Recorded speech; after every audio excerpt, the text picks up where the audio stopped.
Hi, it's Steve. Today we'd like to show you how to change a heater assembly on your compact dryer, and it's a really easy job. All we're going to need is a Phillips screwdriver and a 7mm nut driver. Let me show you how we do it. Now before we begin this repair, the first thing we'll need to do is to disconnect power to the dryer, so simply unplug it.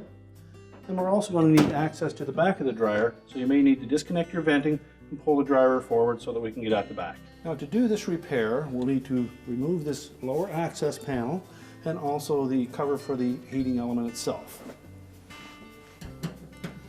So remove the Phillips screws on the bottom access panel. And just pry it on the top of that. And it's a fairly snug fit around the dryer outlet duct, and also has a couple of tabs that attach to the cabinet on the bottom.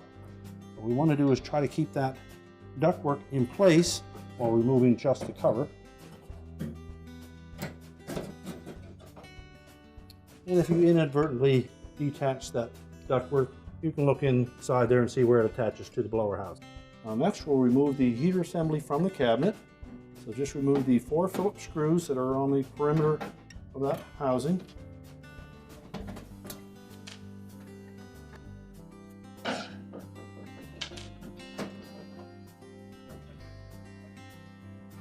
will allow us to lift that up out of the way. Now next we need to disconnect the wire harness connector, which is located just up inside of this opening.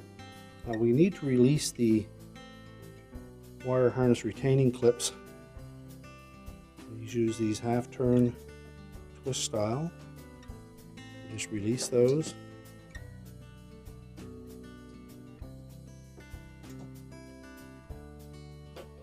That'll allow us to pull that harness out, or we can disconnect it.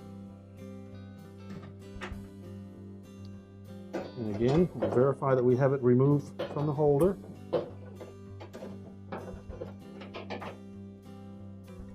And then we can pull that heater assembly up through the opening.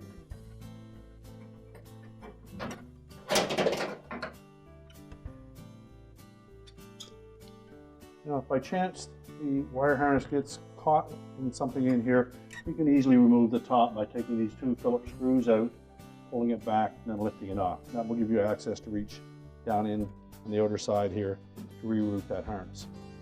Now on the back of the new heater assembly, you'll note that there are 2 metal studs. We will transfer the cover from the old heater onto the new one. So remove the nuts on those studs with our 7mm nut driver.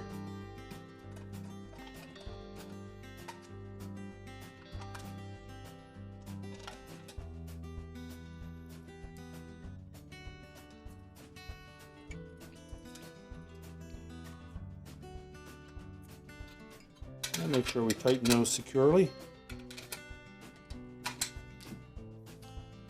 Next, we'll lower that harness connector down through the right-hand side.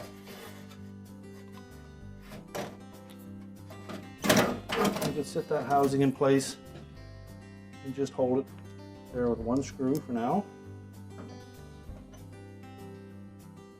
Now when reconnecting, you want to make sure that terminals in this end of the harness connector are in good shape.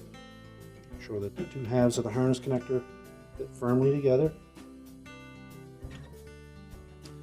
And then we also need to ensure that the harness itself fits into these clips.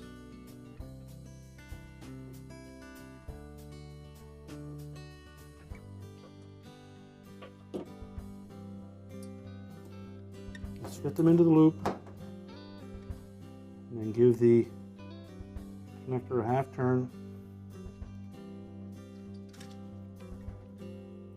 If you're having trouble getting those on there, you can pinch that arrowhead connector, pull it out, wrap it around the wire harness, give it that half turn, lock it in place, and you can reach up inside, just locate that opening, and then push the fastener back through and make sure that the little arrowhead fasteners spread and engage. Again, ensure that we have that in all 3 of those harness restraints. And then go ahead and put our lower access panel back on. Again, we'll make sure that we engage those two tabs with the lip on the bottom of the cabinet. Reinstall the 3 retaining screws.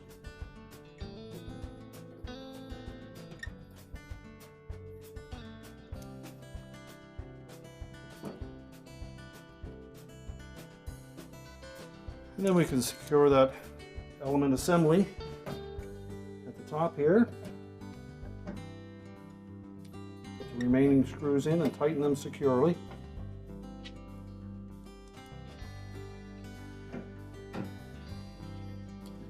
Now we can put the dryer back into place and reconnect the exhaust vent. We're now ready to reconnect the power, and our repair is complete.